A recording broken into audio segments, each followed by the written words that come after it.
Remember the time when you started photography and you were ready to take on the challenge and started to take images of almost everything, or maybe just something specific? Maybe got some equipment and then it happened. The hobby just wasn't the same. Why? I think I have some hints. Hear me out.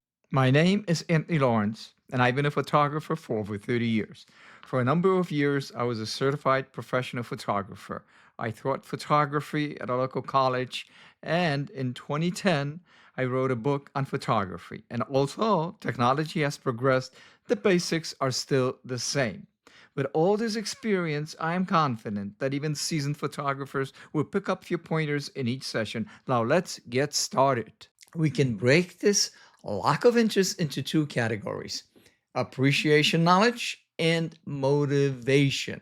Two, engagement, execution, and growth. Nowadays, most people start photography with their cell phones.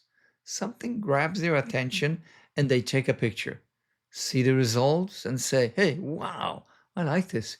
The appreciation of the image that the cell camera took it gives them inspiration to pursue this further without giving a second thought as to the process and the technology that resulted in the capture of the image. And right here are the first potential future problems, if not addressed properly with the right knowledge, because potential photographers will say, hey, if I can take such great images with a cell camera, I will really take incredible pictures with a real camera.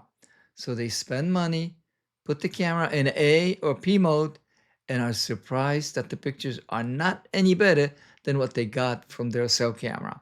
Yes, they may check out some YouTube videos, maybe even join a camera club where most members are on the same level as they are. They meet, compare images, even go on some field trips, and that's it. Now you have the appreciation, limited knowledge, and a lack of meaningful motivation. So, how does the engagement, execution, and growth fit into this? Basically, your engagement with the camera must be total and natural. Because if not, you always be just taking images and not creating them.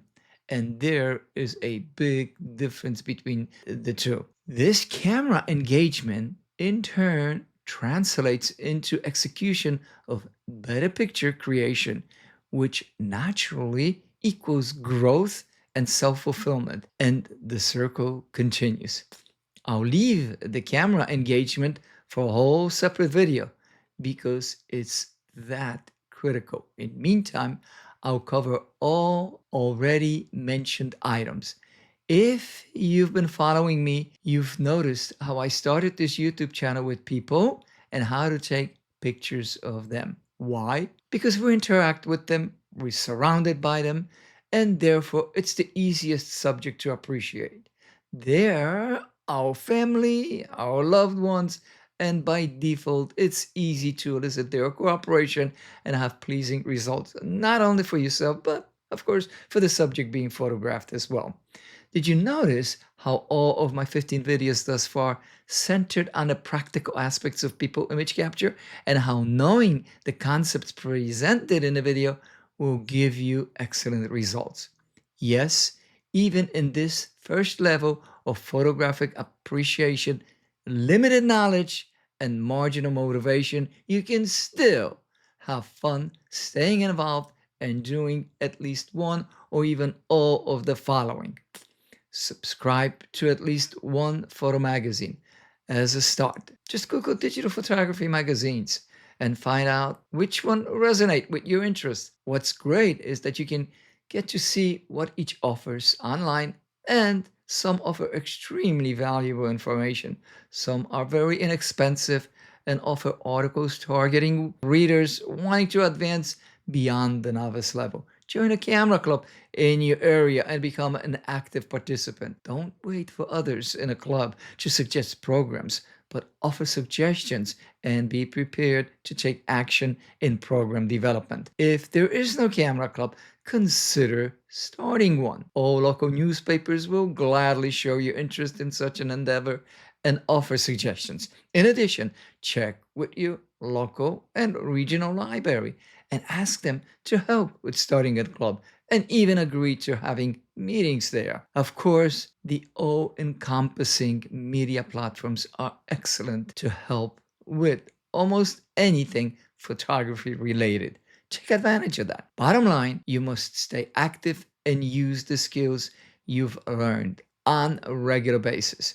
To that end, you may want to consider working as an assistant for your local professional photographer. Once there, ask to be sponsored by them to join your local or state or even national photographers association. Many associations accept aspiring members, and you need not be a studio owner or even have a federal or state ID to join. The Professional Photographers Association of America is a premier organization dedicated to helping both professional and aspiring photographers. Check them out at www.ppa.com and consider joining. Not only do they offer many helpful programs, but they publish their own magazine, always packed with many articles, award winning images, and helpful hints dealing with all aspects of photography. But if there's one item that will have most impact on your future photographic improvement, that item is enter competitions. No matter what competition you will enter, follow their rules and make sure that you follow the Professional Photographers of America criteria for competition prints, as I described in my book, with their permission, of course. You can also do a photographic study of all historical landmarks in your town, county, or region. Make a project of photographing all the regional native fauna. Do a photographic study of a specific project for your volunteer organization, such as library or church. Consider doing images of the entire Canaan population of your town. Now, talk about something different, huh? How about documenting seasonal changes of a particular part of a geographic area that is dynamic and exhibits continuous evolvement? Bottom line, there's just no end to choices and possibilities. Just ask yourself, what subjects gives me the most joy in taking pictures? If you're not sure, continue to look for new subjects. Soon you'll discover that there's one area that you are drawn to. Don't forget to check out your camera manufacturer's website for any offers online courses or hints. Attend seminars dealing with your specific interest. Teach senior citizens or grade school children the joy of photography. I'm telling you, teaching others makes you better. Consider hooking up with an enthusiast in some faraway place and exchange ideas and images. Just use your imagination. All of these items will keep you motivated, but to be truly engaged, you must upscale your knowledge from just capturing images to creating them. And I'll cover that in the next video. Check it out because there is a big difference. Looking forward.